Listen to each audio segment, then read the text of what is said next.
ఆదిలాబాద్ జిల్లా పర్యటనలో deputy CM Bhatti Vikramarka మాట్లాడుతున్నారు. లైవ్ లో చూద్దాం. వ్యవసాయ పనిముట్లు కూడా సబ్సిడీతో ఇస్తున్నాం, డ్రిప్ ఇరిగేషన్ ఇస్తా ఉన్నాం, రైతు భరోసాతో పాటు వడ్డీ లేని రుణాలు వారికి కూడా ఇవ్వాలని ఆలోచన చేస్తున్నాం. భవిష్యత్తులో మీ అందరికి ఒక విషయం నేను చాలా స్పష్టంగా చెప్పదలుచుకున్నాను. గతంలో ఇచ్చిన రుణాన్ని మాఫీ చేశాం, 2 లక్షల రూపాయల వరకు. ఈరోజు మీరు పండించినటువంటి వరి ధాన్యానికి మద్దతు ధర కాకుండా 500 రూపాయలు బోనస్ కూడా క్వింటాల్కి ఇస్తా ఉన్నాం.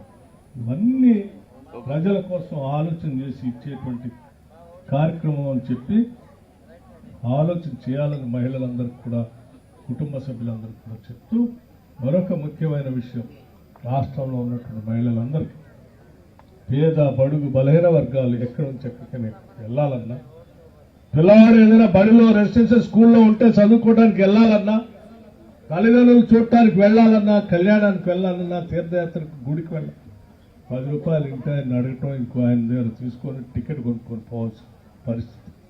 ఈరోజు రాష్ట్రంలో ఏ మహిళకు కూడా ఎక్కడికి పోవాలన్న ఆర్టీసీ బస్సులో ఉచితంగా మీరు ప్రయాణం చేసేటట్టుగా ఏర్పాటు చేశాం. ఇది రాష్ట్ర వ్యాప్తంగా మహిళలందరికీ ఉపయోగపడింది. మరి ఎవరు ఆర్టీసీ వాళ్ళు ఉచితంగా తీసుకుపోతున్నారంటే కాదు, మీరు తీసుకునే టికెట్లకి అయ్యే డబ్బుని ఈ రాష్ట్ర ప్రభుత్వం మీ తరఫున ఆర్టీసీ కడతా ఉంది. లెక్కగట్టి ప్రతి నెల లెక్కగట్టి మీ తరఫున డబ్బులు కట్టి పంపిస్తాం.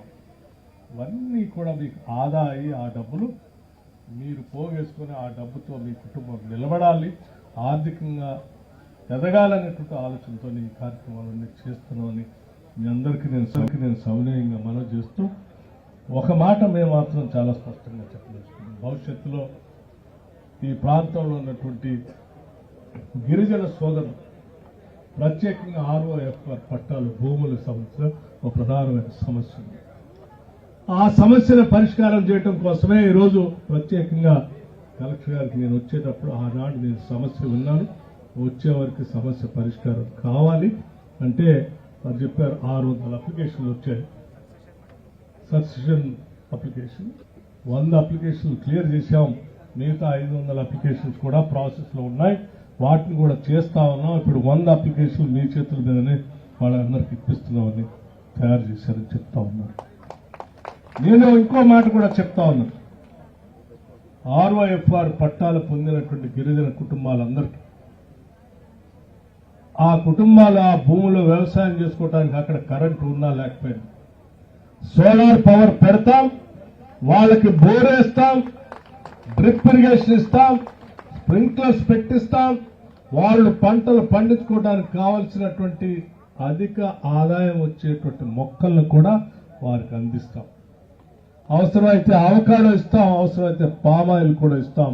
అవి కూడా రాష్ట్ర ప్రభుత్వ నిధులతోనే వెచ్చించి మీ పైన రూపాయి భారం పడకుండా ఏర్పాట్లు చేసే బాధ్యత కూడా ఈ రాష్ట్ర ప్రభుత్వానిదే అని మీ అందరికీ తెలియజేస్తూ, ఇందిరా సవర గిరి జల వికాసం 12,500 కోట్ల రూపాయలు దీనికోసం వెచ్చించాలని ఈ రాష్ట్ర ప్రభుత్వం ఆలోచన చేసింది. గౌరవ ముఖ్యమంత్రి గారు, నేను నల్లమల్ల అడవుల్లో ఉన్నటువంటి అచ్చంపేట శాసనసభ నియోజకవర్గంలో ఇప్పటికే ఈ స్కీమ్ ని ప్రారంభోత్సవం చేశాం. అక్కడ డ్రిప్ ఇరిగేషన్ పెట్టాం, సోలార్ పంప్ సెట్లు కూడా పెట్టాం. మీ ప్రాంతంలో కూడా అందరికీ పెడతాం. ఇప్పటికే కలెక్టర్ గారికి, PO ITDA గారికి ఆదేశాలు కూడా ఇచ్చాం. ఇక్కడ గౌరవ ట్రైబల్ వెల్ఫేర్ మంత్రి గారు అడ్లూరు లక్ష్మణ్ కుమార్ గారు ఉన్నారు.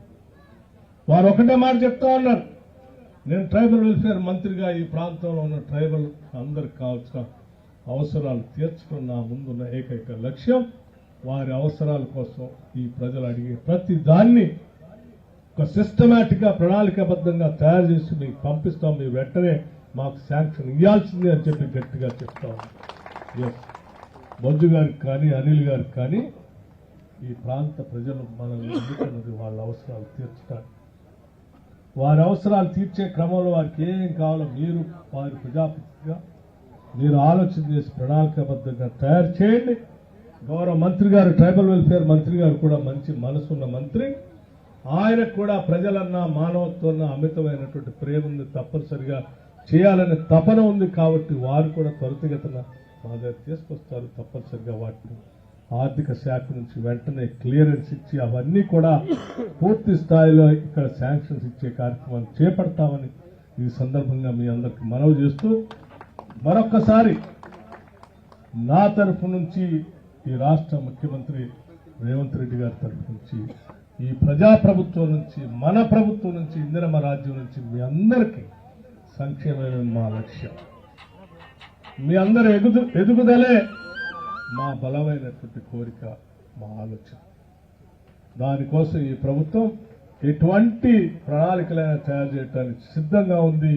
మాకున్న రాబడుల్లో ఎంతైనా మీకోసం ఖర్చు పెట్టడానికి సిద్ధంగా ఉన్నామని మీ అందరికీ మనవి చేస్తూ ఈ కొద్ది కాలంలోనే ఇప్పటికే 1,21,874 కోట్లు రాసుకోండి మీడియా మిత్రులు.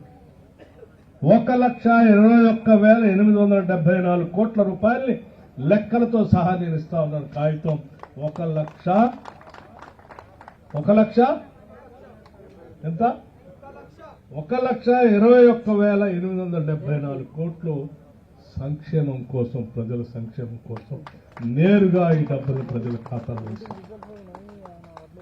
ఇది ప్రజాప్రభుత్వం ఆలోచన లక్ష్యం.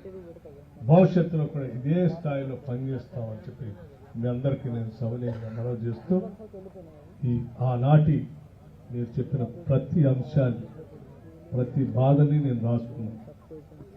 ప్రతిరోజు డైరీలో నేను ఆ రోజు రాసుకున్నాను. ఉదయం నుంచి సాయంత్రం వరకు నేను కలిసినటువంటి వాళ్ళు ఎవరు, వాళ్ళు నాకు చెప్పిన సమస్య ఏంటి, ఆ సమస్య పరిష్కారం ఎట్లా చేయాలంటే ఆ రోజే నేను డైరీలో రాసుకున్నాను.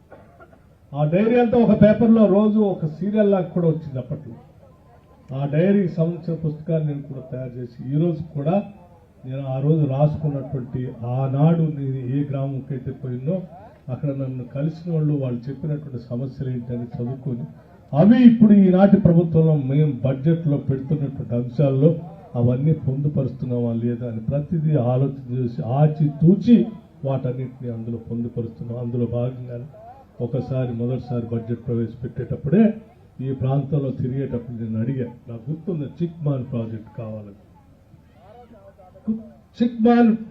కావాలని అడిగారు, పులిమడుగు ప్రాజెక్ట్ కావాలని అడిగారు, త్రివేణి సంగమం కావాలని అడిగారు. ఇటువంటి ప్రాజెక్ట్ అనేకం నన్ను అడిగితే చెప్పేవారు. అవన్నీ రాసుకున్నారు. బొజ్జుకు ఫోన్ చేసి ఈ ప్రాజెక్టులకు సంబంధించిన అన్ని కూడా మీ అధికారులకు చెప్తే అక్కడి నుంచి ప్రపోజల్ తయారు చేసి తొందరగా పంపించి వాటన్నిటి శాంక్షన్ చేస్తాం.